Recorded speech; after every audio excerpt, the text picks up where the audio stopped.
2018 በኢትዮጵያ አቆጣጠር የዛሬ 3 ዓመት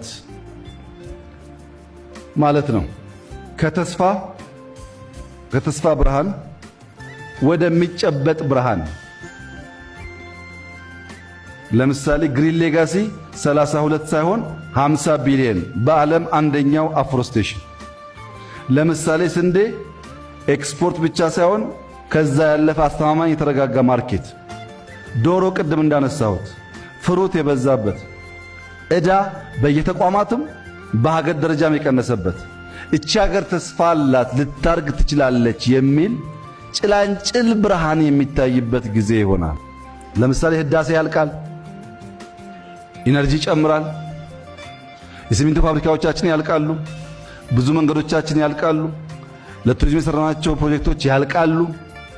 በስንዴ በቡና በተለይ ቡናና ፍሩት ላይ ተክለን ገና ሃርቨስት ያልተደረገባቸው ቦታዎች ሃርቨስት ይደረጋል። ውጤት እናያለን። በእርግጠኝነት ዕዳችን እንደ ሀገር ያለው ዕዳ በከፍተኛ ደረጃ ይቀንሳል፣ ኤክስፖርት ያድጋል። 2023 ከሌላ 5 ዓመት በኋላ በአፍሪካ ውስጥ እንደ ኢትዮጵያ ነው ማረስ፣ እንደ ኢትዮጵያ ነው ግሪን ሌጋሲ፣ እንደ ኢትዮጵያ ነው አርባናይዜሽን ይባላል።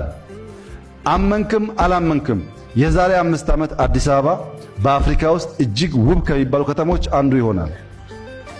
የሚቀጥለው የ2023 ኢትዮጵያ ሄደን ስለ ግብርና እንማር፣ ስለ ግሪን ሌጋሲ እንማር፣ ስለ ኤክስፖርት እንማር፣ ስለ አርሚ ተቋም ግንባታ እንማር፣ ሎ ኢንፎርስመንት ኤጀንሲስ ላይ ያላቸው ሪፎርም እንማር፣ አርቲፊሻል ኢንተለጀንስ እንማር የሚባል ዘመን ኮመንሊ እንሰማለን።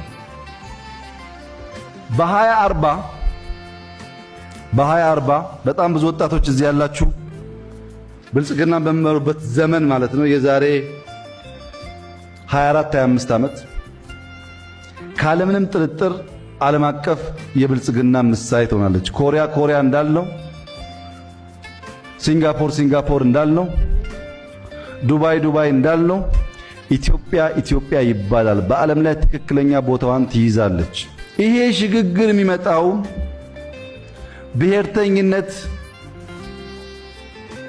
ወደ ብሔራዊነት፣ ብሔርተኝነት የራስን ማጉላትና ሌላን ማንኳሰስ ሳይሆን የራስን ማክበርና ሌላ የወንድምንም ማንነት መቀበልና ማክበር ስንችል